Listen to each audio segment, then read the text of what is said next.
反正找到了，找到了。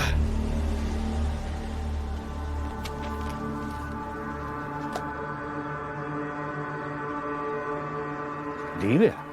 啊，离了。啥时候离的？我的脸没在我年就离了，不离都3年，等于下回他把我给砸死。他搞炸药是要炸啥呀？我也不知道，就他我胆子，能砸3年？都是我粘头费给带坏的。哪个粘头费？就是我脸长长的，头发卷卷的，不爱说话，身上阴气的很。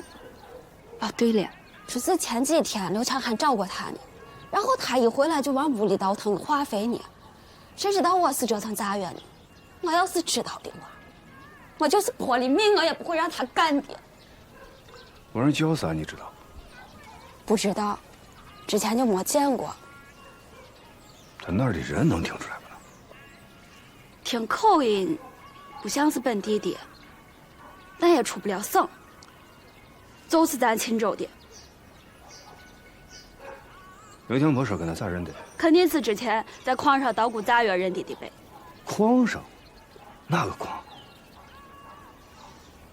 咱邻省有个叫永城的地方，那儿有个五老山，山上有灵矿，以前在这儿好多人都在那儿砸矿呢。刘强最近跟你再联系没有？那没有了，他把我脸砸成这号的，从来都没给过我1分钱，也没看过我1回。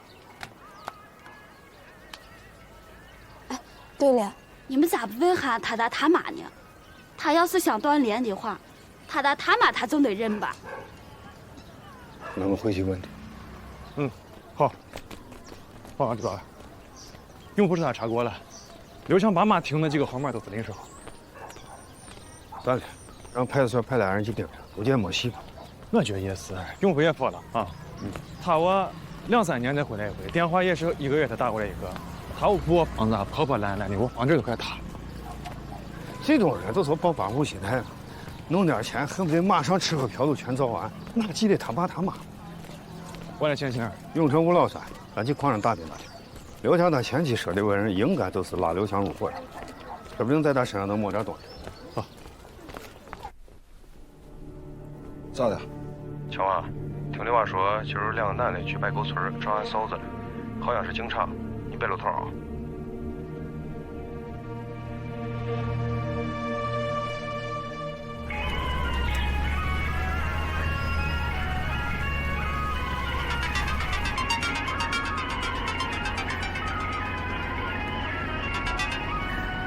顾彩萍，你咋回事？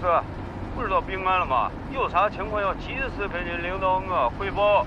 你少废话！你这一大早没发现给我打电话。这2天我跟刘刚脚不离地钻山洞，车换着开，叫轮着飞，把人都快累哈了。你也不体恤一下，还在这兴师问罪，你咋当领导的？让你汇报呢，谁让你受苦了？快说，我人查的咋样？灵矿早就倒闭了，辗转问了好几拨人，总算是打听到刘强当年的工厂，他说不定知道个人。啥叫说不定嘛？你是学生娃嘛？跟我说确定的信息。人已经退休了，就住在秦川，我们正往回赶呢。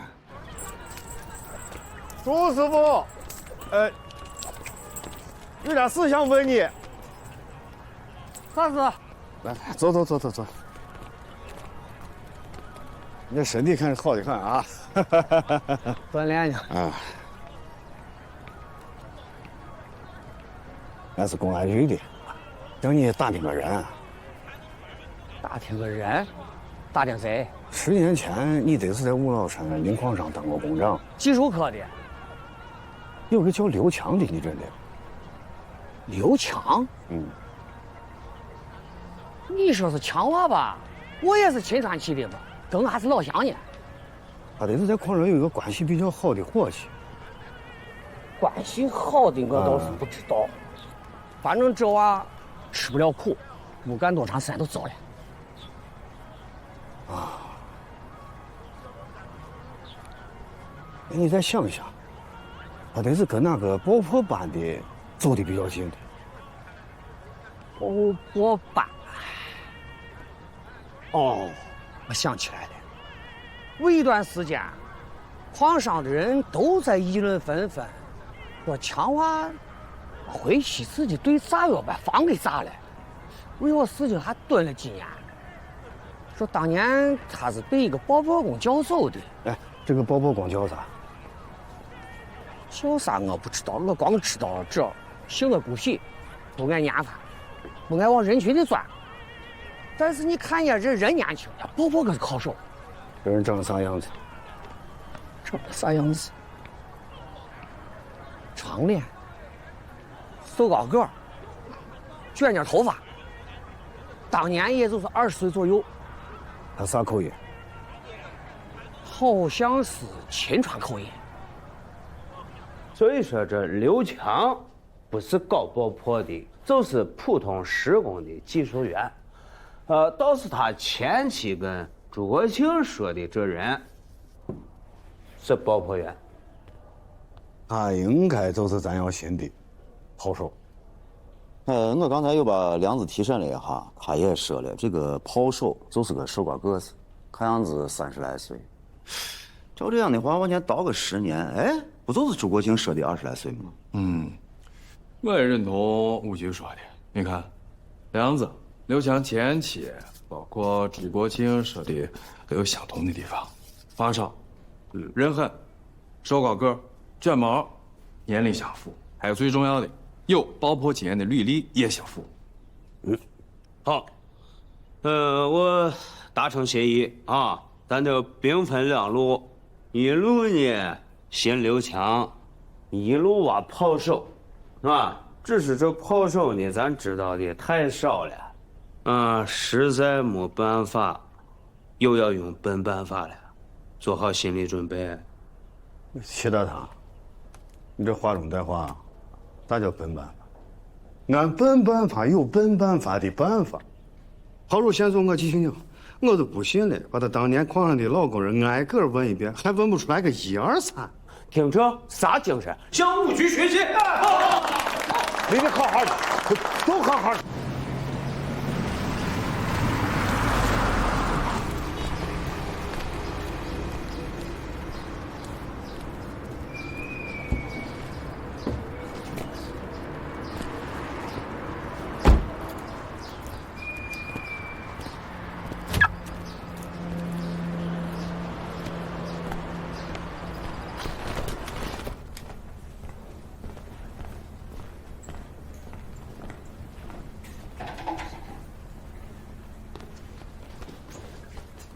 护士，哎，人呢？走了，刚出院没有多久。出院了？哎，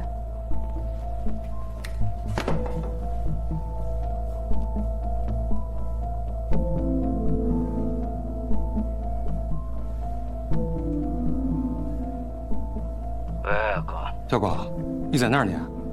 这时候咋还到处乱跑呢？哎呦，我现在俺去交城的古城找文文。文文在交城。你等着我马上来。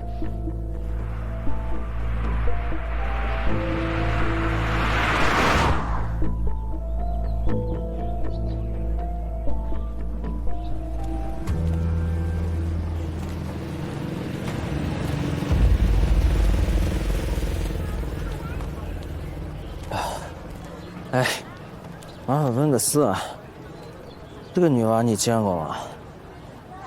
没见过。啊。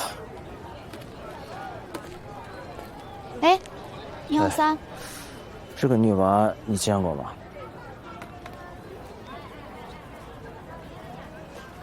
看着眼熟。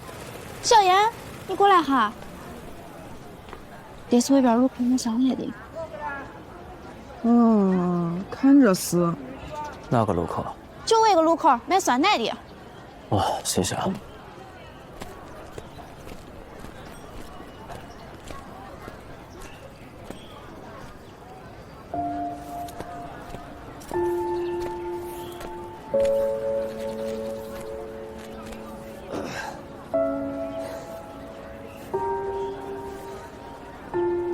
小光，小光，哥，你咋样？走啊！你不动我，先不动。咱先找个旅馆住下。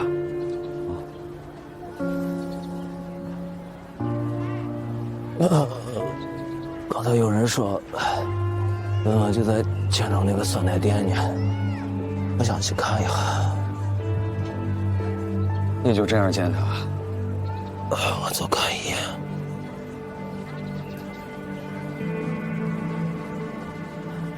听哥的，先找个旅馆住下，一会儿我替你去找。行，要问清楚，他为啥要扔下我干娃呢？扔都扔了，问这还有意义吗？有。我这员工名里头没几个亲人，你算一个，我算一个。我要是不问清楚，这辈子心里都没把安生。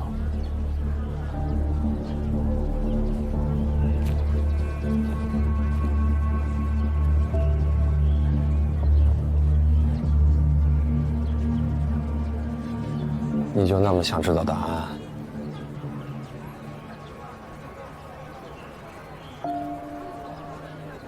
哥，啥意思啊？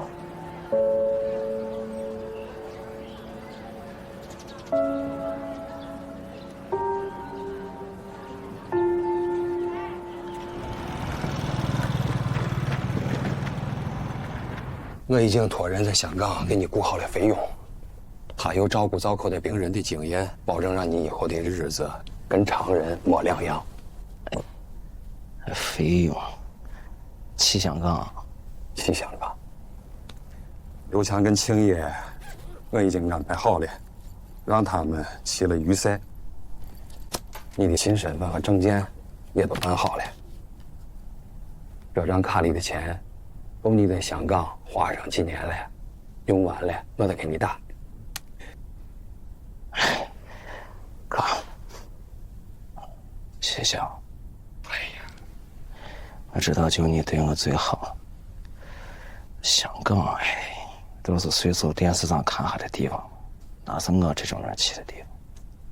叫花子都能做龙椅，你有啥不能去的？你看我些个表面光鲜亮丽的人，不一定住的啥鸟笼鸽笼呢。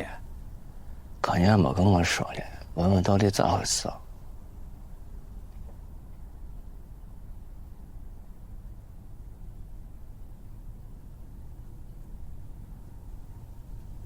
你要是不说，我可哪儿都不去。我肯定要见一下文文。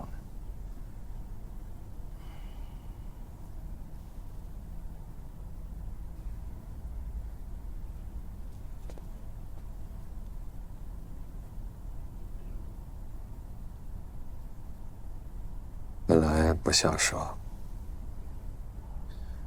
既然到了这个份上，不说不行了。是我对不起你。刘书生为了挑拨咱兄弟俩的感情，给我和文文下了约，俺俩在不知情的情况下犯下了大错。俺俩怕你接受不了，谁都没敢告诉你。本想着你俩结婚了，这事儿就过去了。没想到文文也有过去这道坎儿，还是走了。小光，你知道了，想咋样对我都没二话。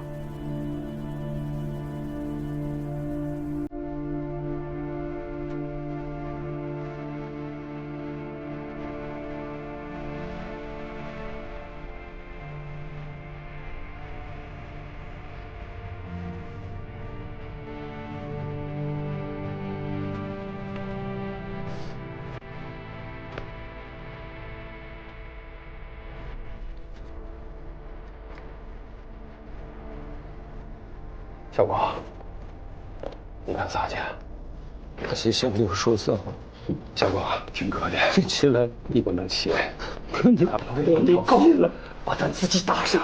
起来，我求你起来！我求你了，你不能起，你真的不能起，你今天就处死了。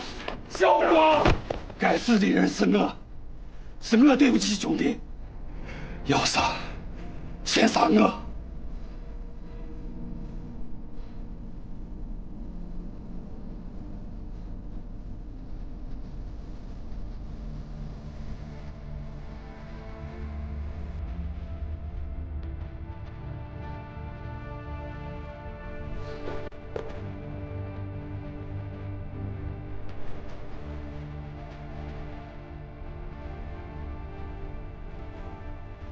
哥，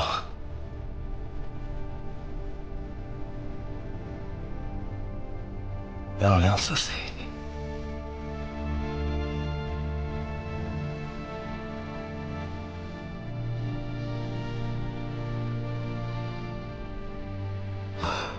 我的。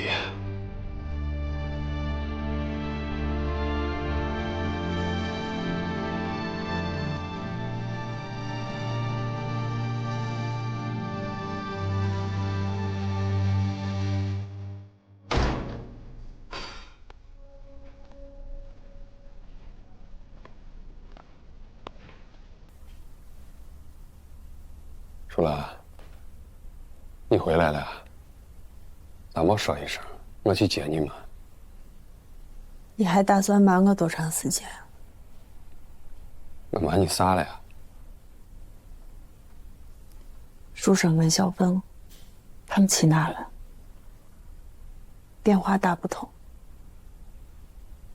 我去他家寻了，邻居说好几天都没有回来。书生的公司出了点小状况，我让他们先出去避一避。你以前答应过我，不让他干脏事。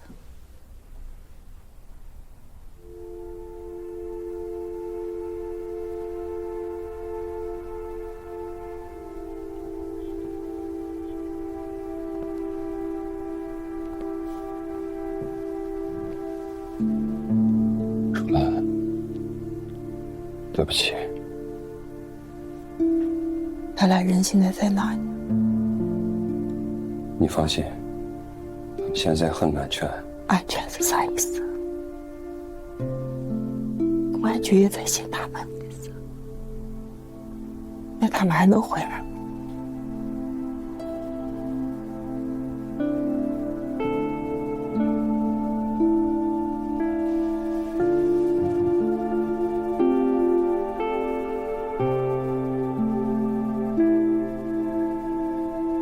楚兰，以后啊，就叫亮亮吧。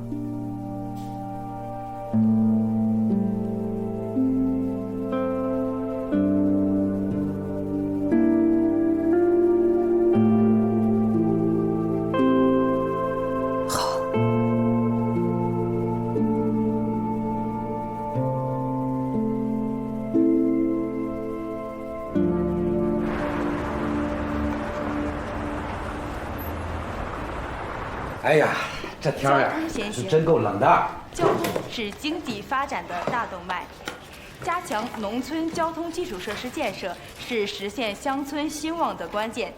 近日，我省著名企业家王家豪先生自筹资金200万元，准备修建安泽县龙门村到县城的道路。这不是以前去龙门村那条马子路吗？打通龙门村村民的这以前啊，车都开不进去，全靠2条腿。这个王家豪还挺讲究的啊，以后下乡就方便多了。天一身泥，晴天一身灰，出行不便且存在安全隐患。王家豪先生了解到这一情况后，与乡政府多次协商并达成共识，由其出资对该路面进行全面沥青铺设。这一举动也充分体现了王家豪先生感念家乡的桑梓情怀。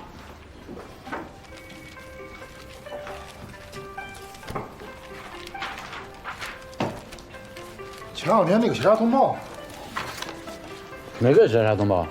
就是秦川警方发过来的那个。啊，你看看在不在那沓文件里头？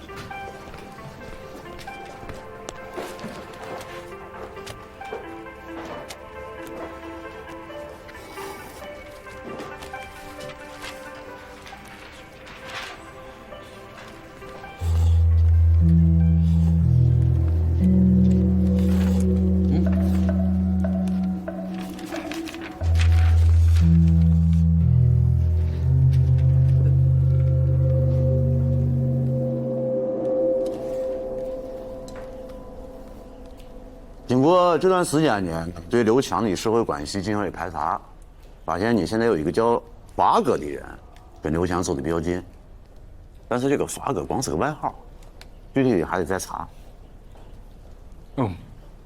那我一个何贤也给了几条消息，有一个抛售，这样可能不是一次了啊，但是我一个人啊，行事特别谨慎，基本上没人见过。三智呢？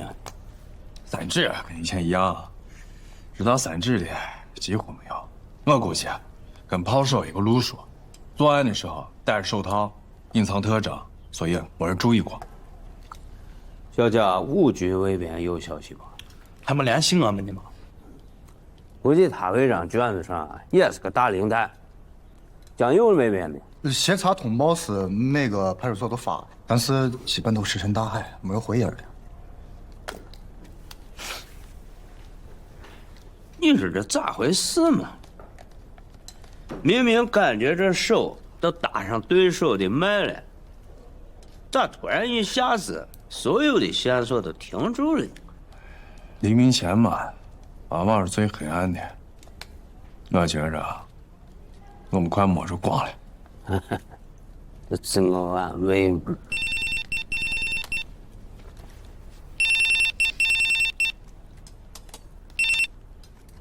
哎，孙哥，真的吗？还能忘了啊？咋回事？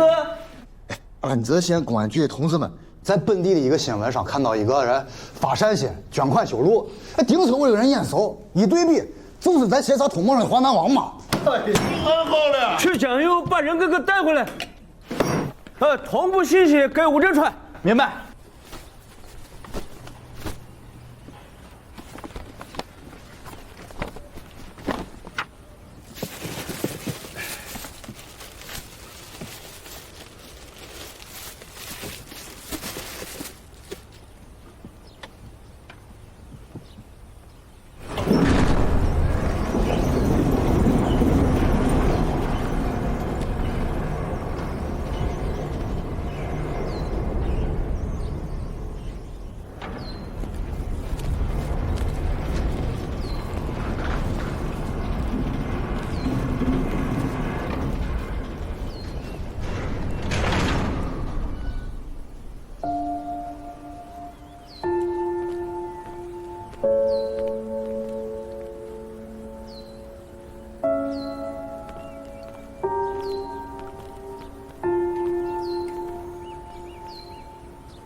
爸，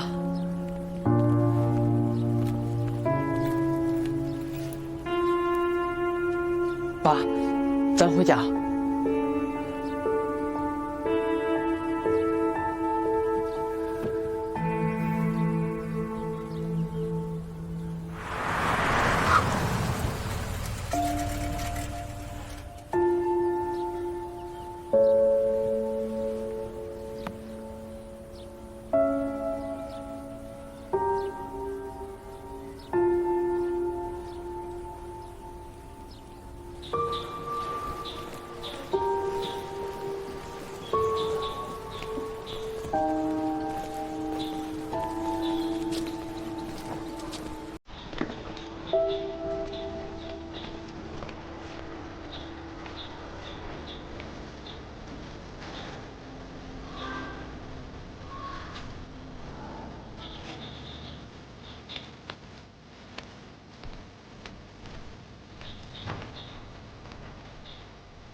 进来坐嘛。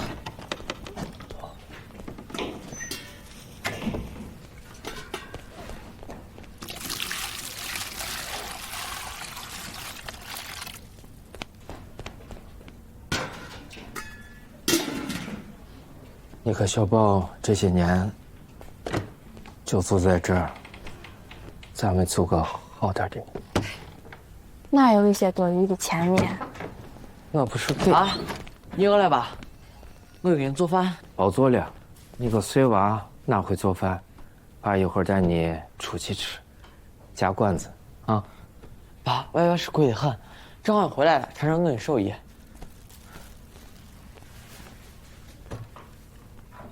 娃知道你回来呢，专门学了你爱吃的菜。我娃知道心疼我，现在天天晚上基本上都是他做饭的。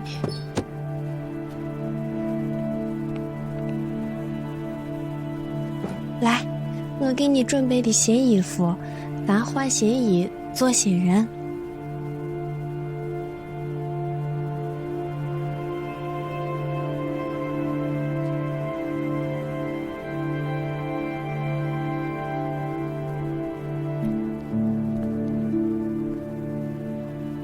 哦，小宝年年都是全年级第1名。谁知道咱俩还能生个这么优秀的娃呢？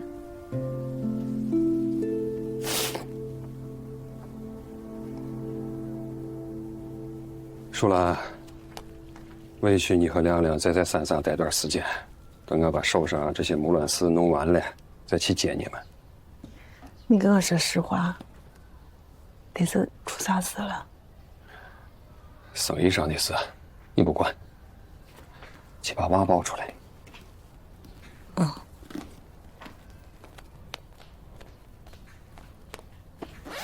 这些年的钱都在这儿了，一共92万，我1分钱也没有花。你为啥不花嘛？我不敢花呀。有啥不敢的吗？这么多钱呢，我不知道咋来的。咋来的？我挣的嘛。我坐了10年牢还的，这是咱应得的。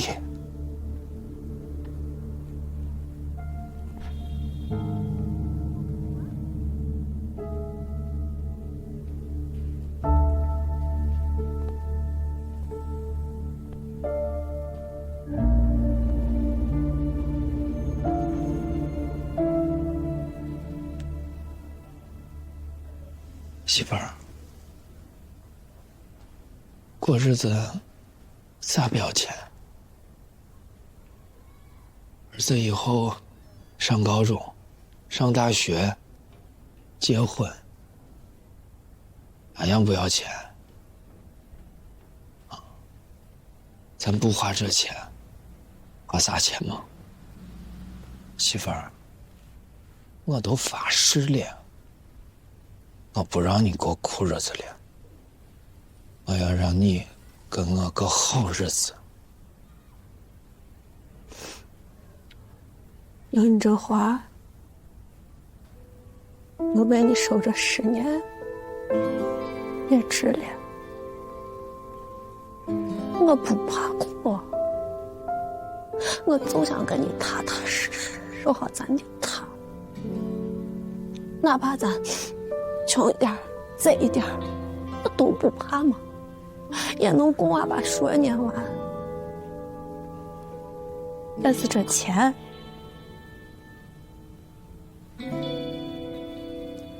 咱坚决不能花。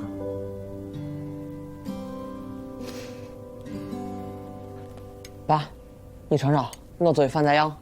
好。是。好，够了。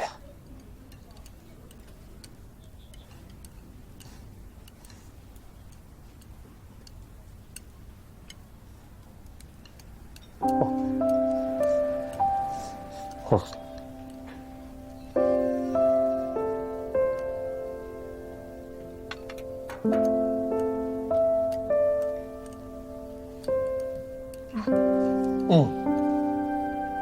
你看，这是啥？我给你买的新手机，以后有啥事咱联系也方便嘛。手机？你看，手机咋没按键呢？爸，现在手机不用按键，都能触屏了呀。不平？咋打电话？来，娃，你把我软件给你爸一按。啊，能成。这个电话簿，点这个能打电话。点开这个，往下滑。那摄像头，拍照用机。呀，还能照相呢。来，照一个。来，那啥。妈，看这儿。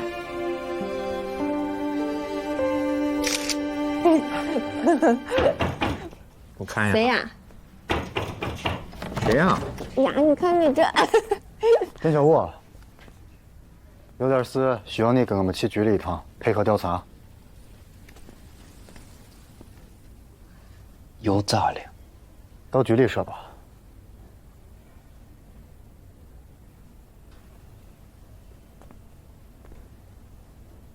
没事，别担心，急就回，啊。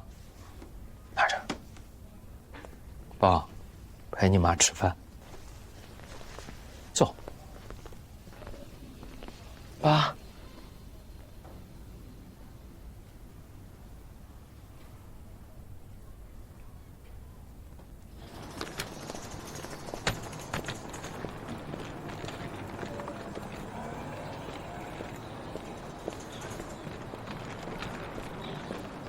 穆专家，齐队，来办事啊？这是要出门吗？是这啊，我们碰到个棘手的案子，需要你这样的大专家帮忙。哦，啥案子？咱到局里详谈好吧？属于啥性质嘛？说清楚了，也省得我媳妇担心。你把这个看一下，就清楚了。哦，传唤啊，最多不会超过24小时嘛。出来，别担心啊，我骑一下就回来了。我们有车。好，请，走了。你为本说我买了，写了棒了。呀，你咋能自己买呢？当然我送你嘛。哎呀，花了多少钱？我给你报销。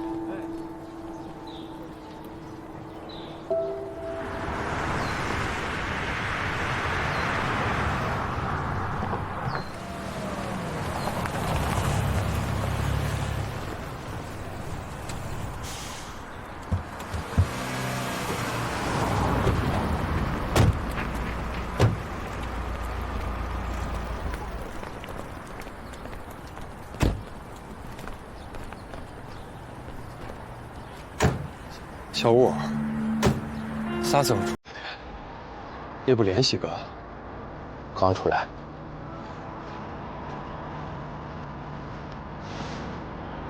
10年没见，真是想你。你也有白头发了，咱俩都老了。老相识哈，那很多话都好说了。到进屋，慢慢的，咱叙旧。我先进去了。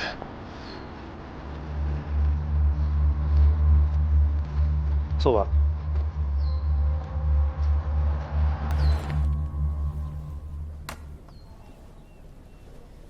看不出来嘛，你跟严小武关系这么好。齐队，你有朋友吗？当然有啊，但是不多。咱俩一样，交人交心，交树交根，是不是真朋友，只有在落魄的时候才能看清。说起来，我人生的大部分时候都是落魄潦倒的，但也有幸娶了个俺姨媳妇，结交了几个真兄弟。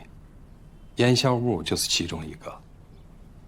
我记得之前在监狱的时候问你，你说你跟穆建辉没有啥交道吗？那刚才在外边看你俩不像是没啥交道的样子吗？呀，场面话谁不会说呢？关系真我们近，我蹲了10年，他不来看看我。哦，他不是不去看你，他是有意避嫌。聂小武，我实话告诉你吧，情况我们都了解了。王家豪就是你们说的那个华南王，他已经全部招供了。当年把这个黑桃俑卖给他的人，根本都不是你，是穆建辉，对吧？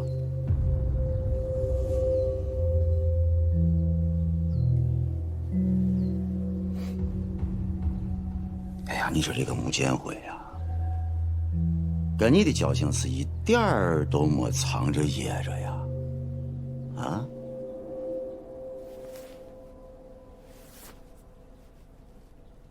穆建辉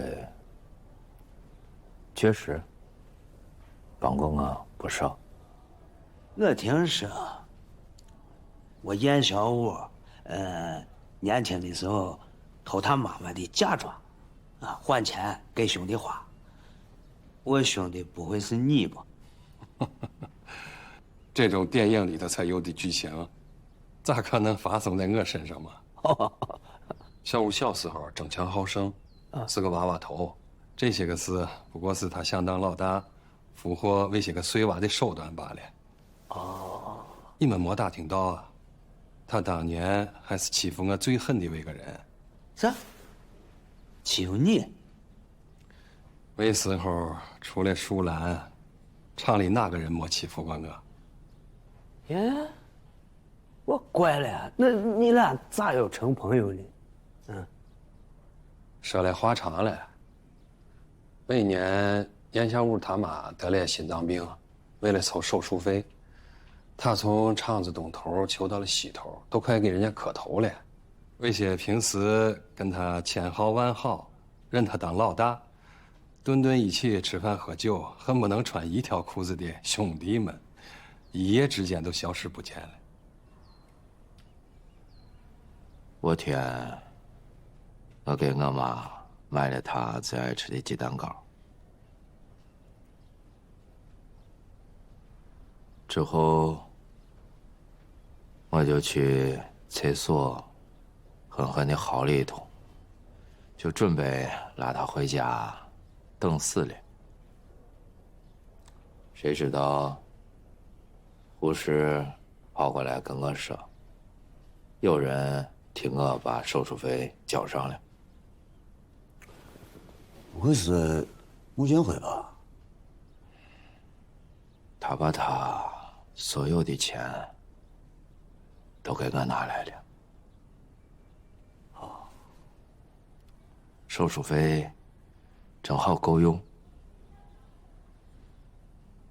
那为啥倾尽所有，你要帮助一个欺负你最狠的人呢？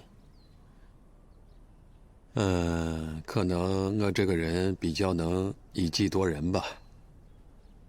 自己过得不如意，却还见不得这些人间疾苦。反正我也是孤家寡人一个，平时也没啥开销，钱对我来说是最没用的。呀，你这境界太高了。你是先天就是善良悲悯啊，还是后天你学习这个，比如儒释道啥的熏陶的？我也不知道。呀，这太难得了啊！哦，但是为啥我觉着还有其他的可能呢？说说看。比如说，你觉着掌控人性很好耍，有没有？齐队，你为啥这么想？反正就感觉吧，因为我想不通嘛。你这不记仇，已经很伟大了。你这以德报怨、倾家荡产的，我觉着哈，肯定是你，了解严小武，所以能掌握他的心。也不知道你用了，啥法子哈，反正是让他心甘情愿的替你顶罪，替你坐牢。这是你开啥玩笑？严小武犯了啥法？我咋知道？华南王了了。华南王？啥华南王？华南王已经落网了，全都交代了。10年前卖给他黑桃勇的不是严小武，是你。华南王了了。华南王？啥华南王？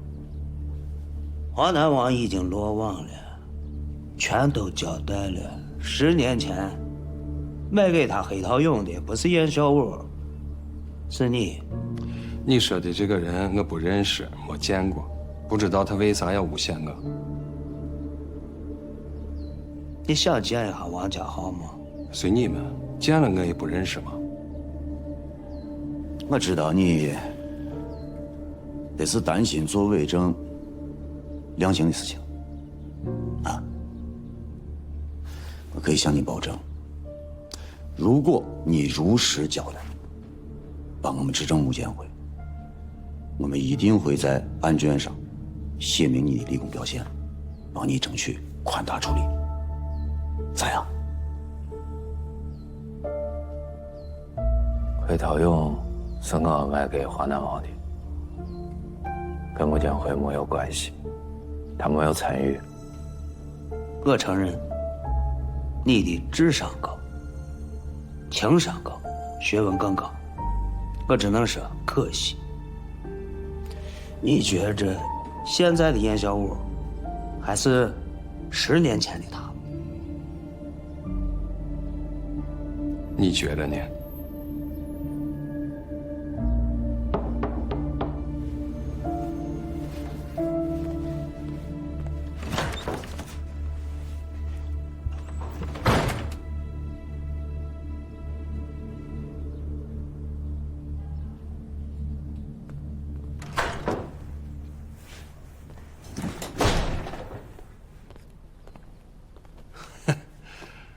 哎呀，齐队，肚子饿了，咱这儿管不管饭？冒昧问一下啊，我能不能出钱给我小武兄弟加个菜？他最爱的西红柿炒鸡蛋。挑衅嘛，绝对的挑衅嘛！这木建会就是笃定的严小武不会说，嚣张的很。把你气的，爹嘛爹嘛，吃饭嘛，吃饱了气，吃怕饭了，吃怕饭咋跟他毛呢？还有12个钟头呢。哎，我就不明白了。你说这严小武，就算是一块石头，让他媳妇儿娃应该也能捂热了吧？啊，大好前程摆在眼前，他图啥呢？还给我木建会打掩护呢？哦，他是指着还跟木建会接着盗墓呢，还是他俩这兄弟情都这么深？兄弟情，木建会肯定是拿住他啥卖了。按理说他刚出狱嘛，他俩应该没见过面才对嘛。不用见，我严小武在里面的情况，他一定有办法知道。包括咱见了几回严小武，他都有准备呢。你们就说啊，严小武有啥能让木建会拿住的？拿他媳妇儿跟娃威胁他，我们都盯着呢，他咋威胁？又不是黑社会。我说人啊，都是无利不起早，啊，他严小武为木建会坐10年牢，绝对不是啥烂怂兄弟情，木建会绝对给了他交换的条件。钱嘛，那他在牢里头也给不了吧？不好说。哎，就这，你们继续审。我早起去趟严小武家里头。那他媳妇儿要是不愿意配合呢？会配合的。为啥？我相信，我就是相信嘛。从我干这行第一天起，咱都一样，见的全是这个肮脏、罪恶。但是我始终相信，人有良知。呀，要是没这个相信，我不会坚持干到今天。没这个相信，我觉着这世界那就没有希望了。我愿意相信。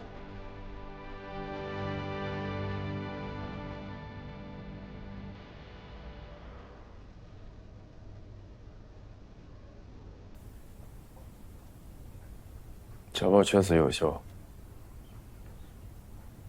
我听他老师说，他这是想考清大附中，成绩也够得上。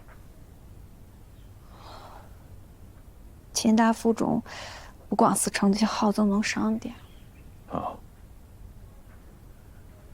可能这就是为啥严小武要继续替人顶罪的原因。不是，你不要反驳。我开门见山，有话直说。你是个好女子，你为了娃可以放弃很多东西。父母这孩子在为之计深远，但却从来没有从娃的角度考虑哈。你要真是为了他的前途，你就站在他的角度上考虑一下，这事他遇上，他会怎么选？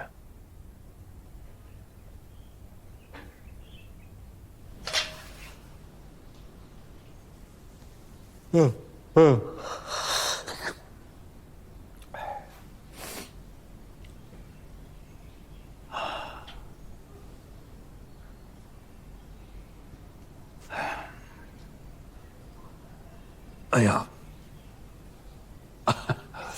年纪大了，真熬不住了。24个钟头啊，腰都快断了。我急，还有半小时。哎呀，齐队，说实在的啊，我挺佩服你们，明知道有些事没有意义，但还是会做。你非要耗，我就陪你们再耗上半个小时。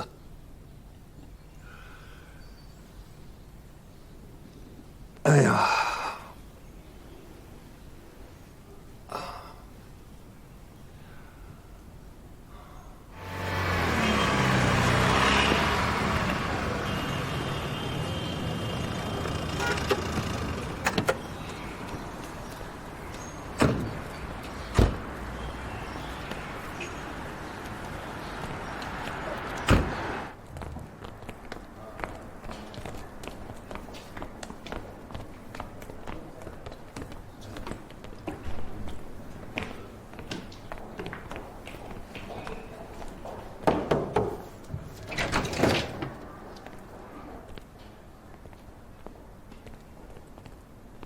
门。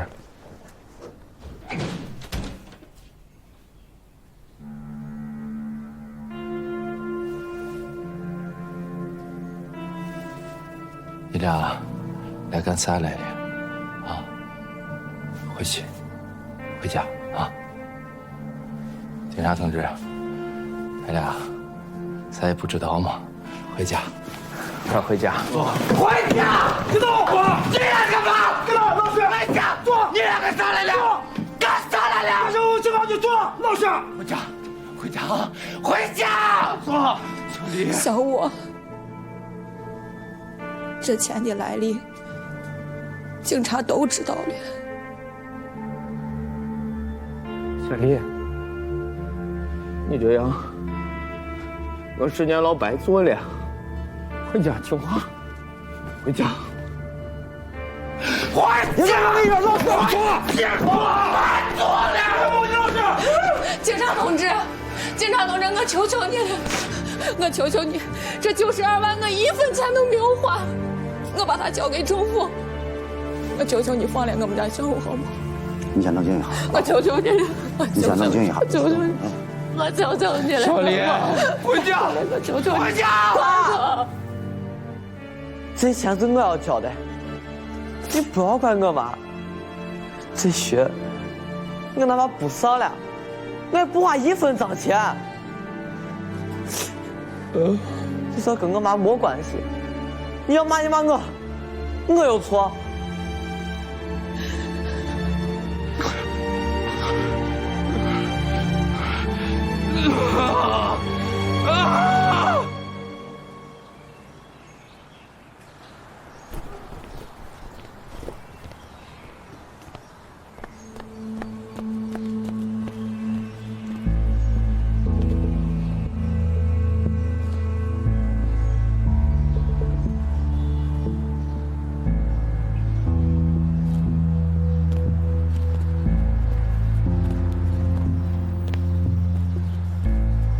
某大专家，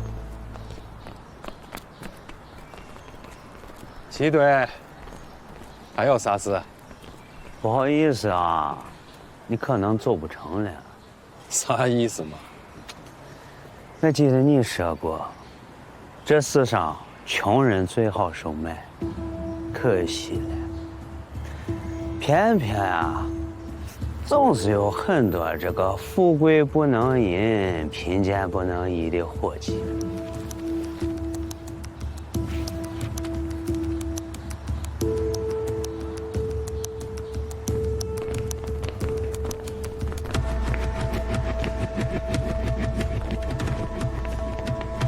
起来，起来！严小武把抛售证明了了，交李元光。告诉吴振川。是。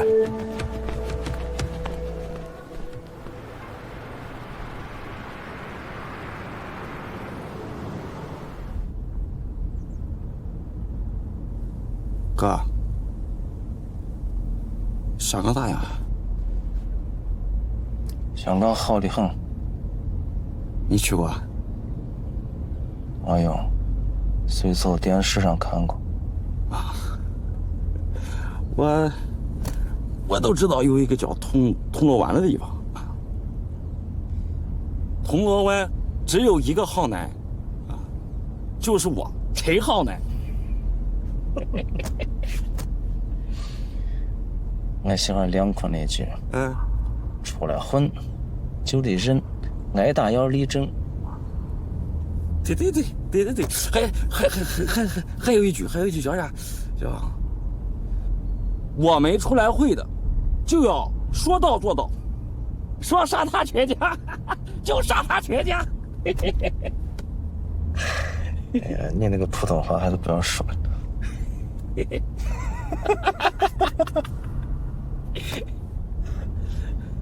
哎哥，警察。没事，开过去。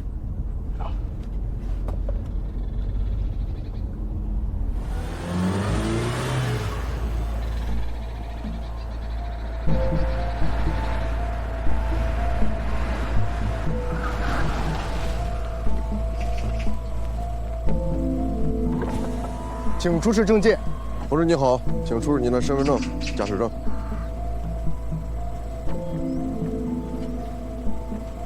身份证。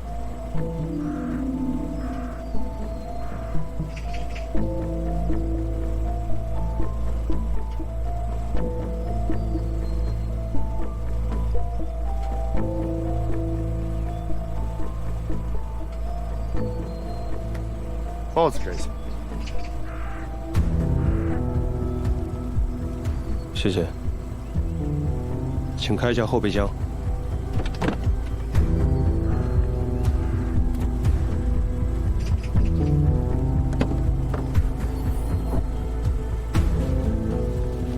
还没呢。这包里是连衣服。好，可以过了啊。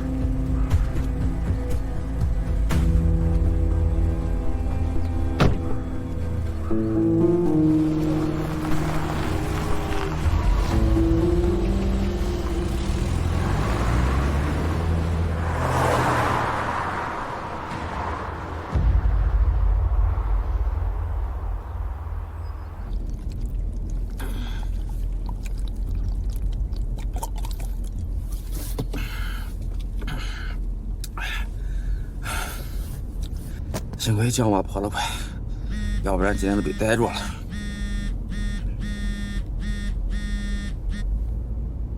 喂，强子。哥，出事了。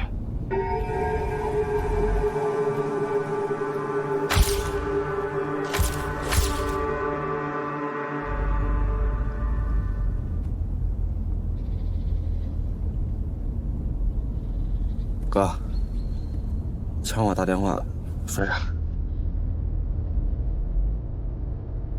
说香港好得很，满大街都是好看的女人。那有啥好看的？那雨伞的破衣，我比那大洋马好。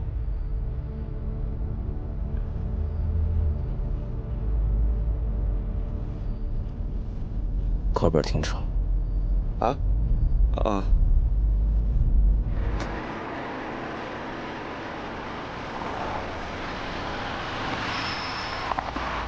哥，咋了？你帮我后备箱拿个东西。啊。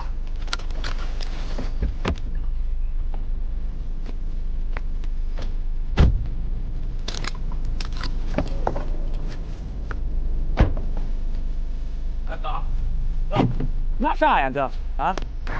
大哥，你下来，你身体还不中了，过来开，过来开啊！在这等着打个车到古越，想办法过海关，就能到香港。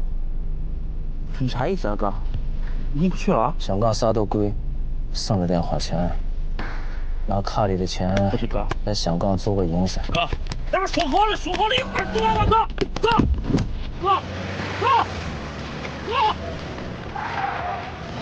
哥，咱们说好，咱们说好一块儿做，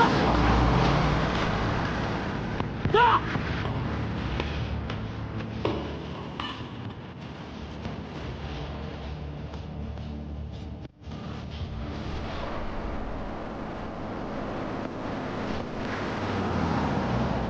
原稿是清白人，父母在他很小的时候就离开。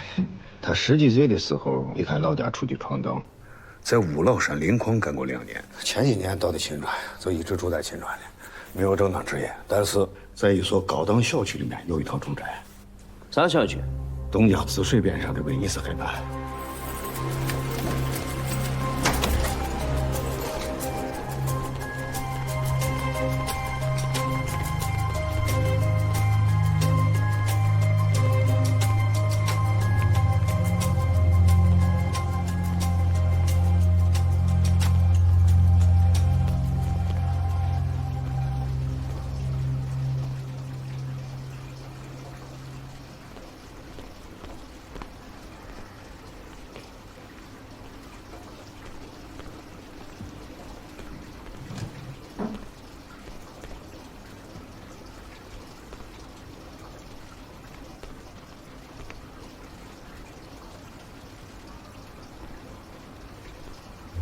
咋的？我家回家保姆是李员光的媳妇。你们准备啥时候放人呢？这事情还没办完呢。总得有个时候吧。啊，俺们了解完情况以后，自然会放他回来的，你放心。是这，首先呢，多年前的事情，我再一次诚挚地向你道歉。你们来要是为了这事，也可以走了。哦，不是，来了解一下你家保姆文文的情况。文文咋了？他还在你家干不？不干了。啥时候走的呢？有一段时间了。为啥不干了呢？那我不知道。他走的时候也没有跟我细说。文文咋了？没咋。其他的情况你再跟我说一下。俺有好长时间没有联系了。那这，再介绍一下她丈夫的情况。谁？文文结婚了？啥意思？你不知道吗？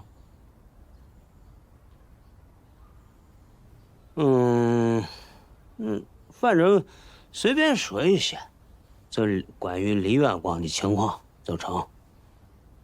我不认识你说的这个叫李远光的人。你不认识李远光？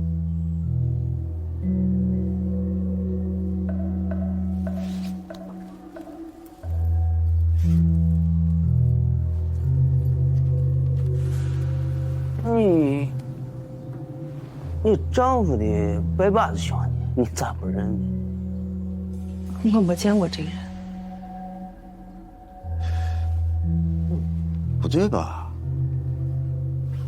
难道不是他介绍文文到你家当保姆的？我没见过他。你再看呀。你好好看看我照片。李远光是文文的丈夫，他俩又是老乡。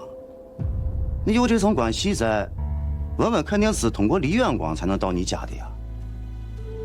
也是你老公拜把子兄弟？不知道，我没见过这个人。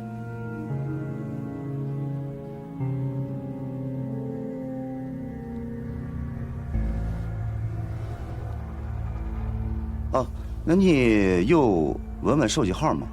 有。啊。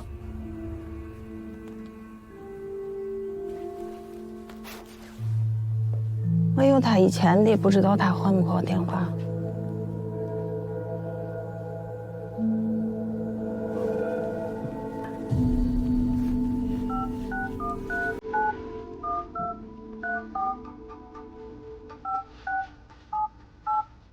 好，谢谢啊。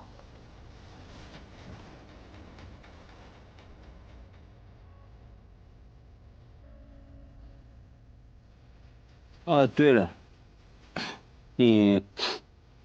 你昨天抱着这娃，这是文文的？不是，不是的，这娃是我捡的。捡的？嗯。在哪儿捡的？就在南山我院子门口，我养了一段时间，我看没人来寻娃，我就跟娃办了领养手续。娃现在有身份证，我可以给你拿。把娃醒了。好了好了，你照顾娃，该问的都问完了啊。感谢配合，快照顾娃，快照顾娃。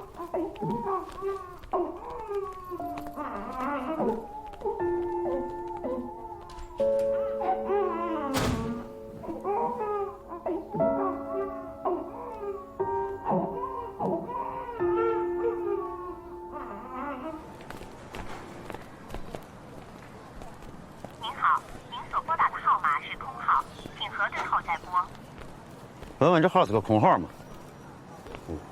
这娃应该是文文的，按刘淑兰的反应呢，他应该是刚知道的。你这事有点奇怪了。你这根据李远光小区保安提供的时间来看，文文走的时候，这个娃应该刚出生没多久吧？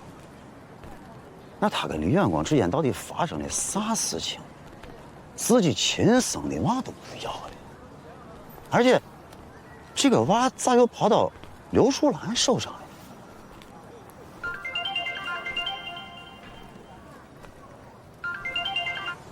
了？啊，李远光老家我已经问过了，他跟文文都不在老家。但是前段时间李远光回来了，来寻文文。从文文家里人问到，他从蕉城打过一个电话。这么说，李远光很可能是去蕉城寻文文。对。哎，你问俺有啥收获？收获很大。先去蕉城见面说。蕉城。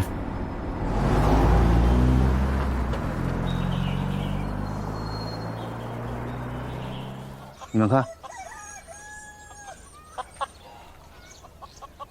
看着确实像夯土墙，但是不是外援墙还不好说。师傅，你不是说古代墙是通过夯打土块形成的，夯土上面有夯窝，就像咱吃的石头饼一样。你看，这不是有夯窝吗？啊，这确实是夯土，但是在这一带呢，处在原上的最西端，地势不平。当年为了建陵园，他们把地处垫平了，在夯土上再建造的夯墙。对，你的意思是，咱要从夯土里面找夯墙？对，一般情况是生土里造活土，咱现在呢是活土里造活土，夯土里造夯土。洛子说的对着呢。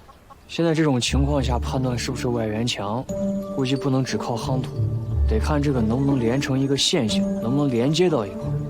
话说千遍不如近看一眼，是这，小马带路，咱去看一眼去。你这刚恢复，行动还积极的很。走，慢点，慢点，慢点。多深了？那样吗？你们看那土，我刚才看了2米的范围，这段土质呢比较纯净，结构致密，非常坚硬，确实是一段夯土墙。我觉得咱找外援墙的这个计划可以再进一步了，你们觉着呢？对，是这，大家在那周围好好追一追，看看能不能成线性。没嘛的。我看，站住！呀，干啥呢？咋了？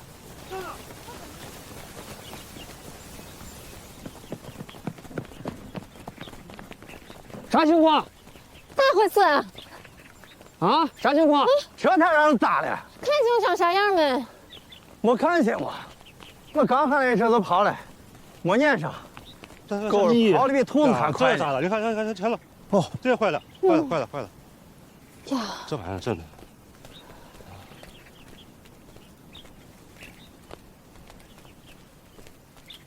应该是有人故意针对咱考古队的。那天停电，我打去看了，就是有人故意把我屋的电线给剪了。这2天我自行车好了嘛，链条突然断了，估计也是让人诊断了。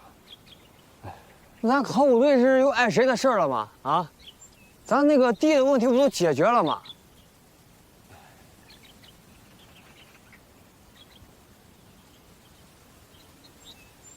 该不会是垃圾填埋场吧？老队，浮土已经全部清理干净了，今天已经开始回土了。好，辛苦了。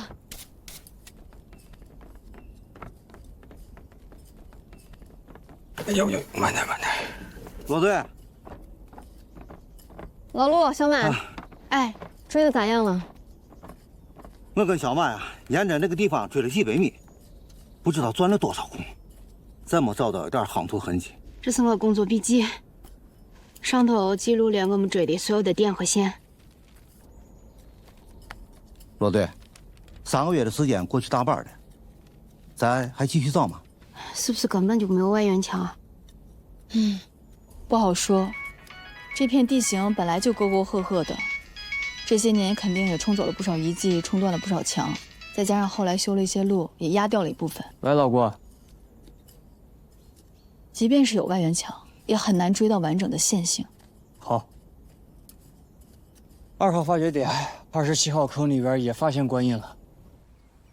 司空之印。啥是司空之印？就是在当时管理着国家大型工程的一个机构，相当于现在的住建部，知道吧？之前那个岳父陵印代表的是岳父坑，那这个官印是不是代表27号坑是建设部啊？可以这么说呢。你看啊，这是司空之印，这个，然后这是契府，这个是快印、仓印，还有车府，这些呢都代表了西汉政权的不同官署和府库，基本上就8、9不离10了嘛。对，这就是为啥我把你们都喊过来说这个事情的原因了。啥就8、9不离10了？你看咱发现的这些外藏坑啊，从数量、规模、形制结构、文物内涵，其实是跟杨陵高度一致的。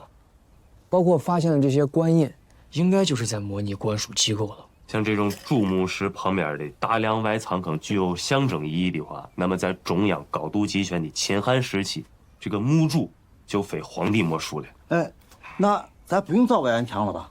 这个证据足够有说服力了。但愿如此。我呢，这就跟省院汇报一下。在这么短的时间里，能有这样的成果，离不开你们翰林考古队的辛苦付出。但是，对资陵的认定，我们认为还是应该再保守一些，证据链再严谨一些，好不好？关键是没时间了，3个月期限马上就到了。要是有人拿杨陵来类比，用东瀛易学的形制来问我们，如果隐孙大墓是资陵的话，有没有外援墙？我们该怎么解释？我们是可以，再增加点人力去寻找外援墙的，但还是那个问题嘛，如果期限到了，我们还没找到咋弄？如果找不到外援墙，那也要证明没有。我们是研究者，不是创造者，我们要做的只是还原历史。至于时间问题，我们再想办法。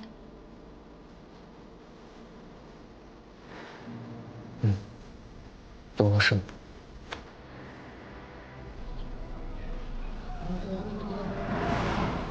花椒酸奶，来一瓶尝尝。他是在蕉城古城的一个酸奶店里边打工，从家里出来以后呢，都直接过去了。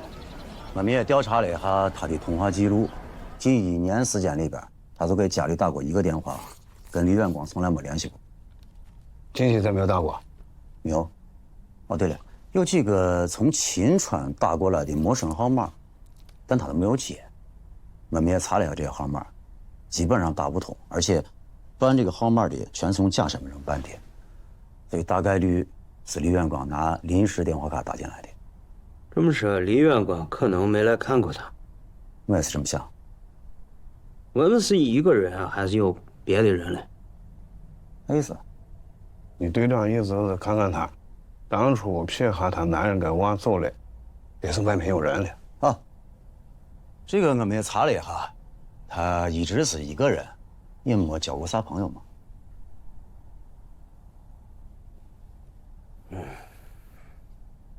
哎，想咋呢？咱是围点打援呢，还是正面攻击？咱们调查问问，他村里肯定满城风雨了。李远光难保没听见，来不来还两说。正面攻。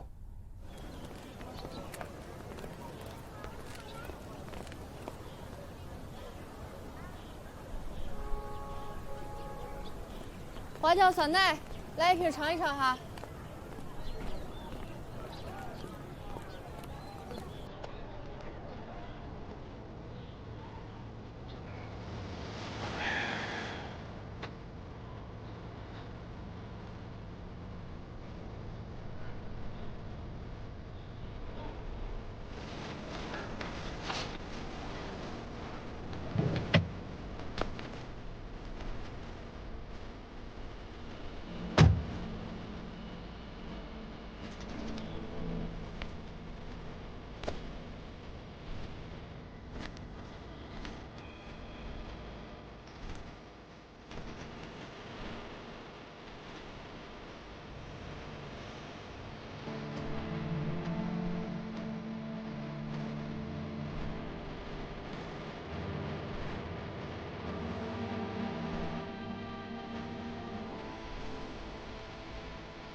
卖花椒还是酸奶，这都是本地商人。你是问问吗？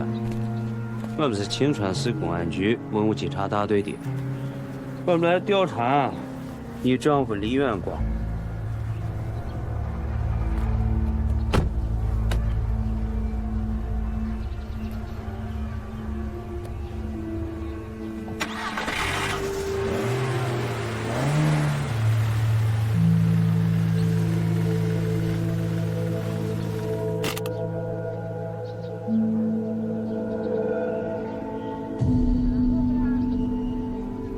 他涉嫌非法盗掘古墓、倒卖文物。你是说他挖别人的坟？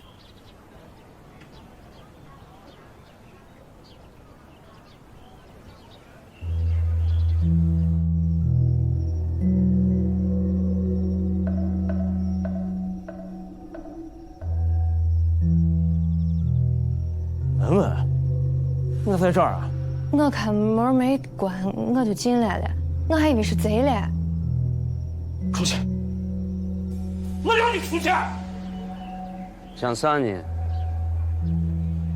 没有。这个最重吗？看咋说的。第一呢，要看他具体做了啥；第二，主动投案自首，跟被动抗拒结果肯定是不一样的。你知道他现在咋的？他不在青川吗？我们已经很久没有联系了。你们是夫妻，刚生了娃，咋会很久不联系呢？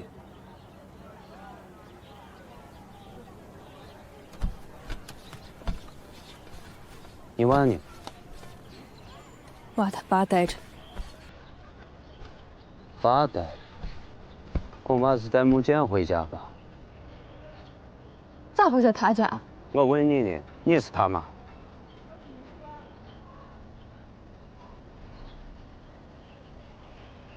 这么说，他应该知道了。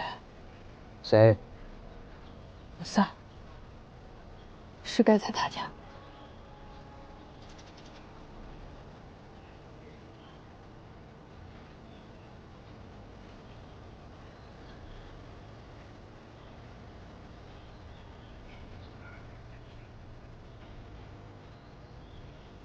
我就不信，那个当妈的会狠心到刚落地的娃就扔了，自己跑了。你跟李远光到底做啥了嘛？为啥要把娃扔了？我看你不像狠心的人嘛。不要再问了，是跟远光没关系。跟谁有关系？没有，是我自己的问题。你这是看见你丈夫有犯罪行为，不想跟他一起，所以跑了。是。文文，我提醒你，有一种罪，知情不报叫包庇罪。我啥都不知道。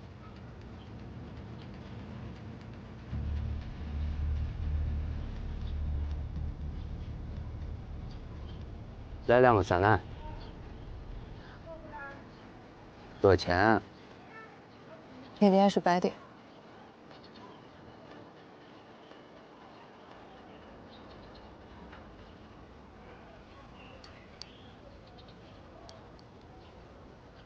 呀，真是花椒味的啊！好吃。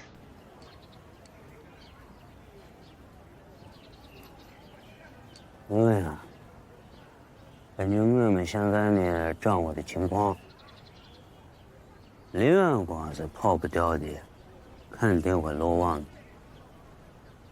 你如果现在呢能及时的提供线索，劝他投案自首，还能为他争取宽大处理。你跟他相处这么长时间，我就不相信你一点的异样都没发现。文文啊，说白了，我是为你的娃，看你母子俩可怜，再晚就来不及了。可是我真的啥都不知道，我一直以为他是收废品的，顶多鼓捣一些老物件。这就对了，啥老物件？我也其实见过一回，当时木哥也在。越说越对了，木剑辉在哪儿呢？在他的废品站。当时木哥在鼓捣一个老古董，具体是个啥，我也说不上来。我就看见满屋子都是些老物件。木哥说是远光平时收废品收的，然后再卖给他。我废品站在哪儿？就在新川东郊电厂跟前一个叫王家铺的村里。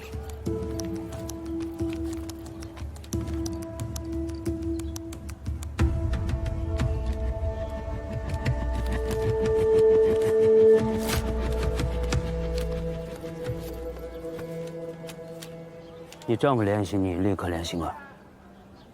文文，这是为你丈夫、为你自己、为你的娃最好的、唯一的一条路。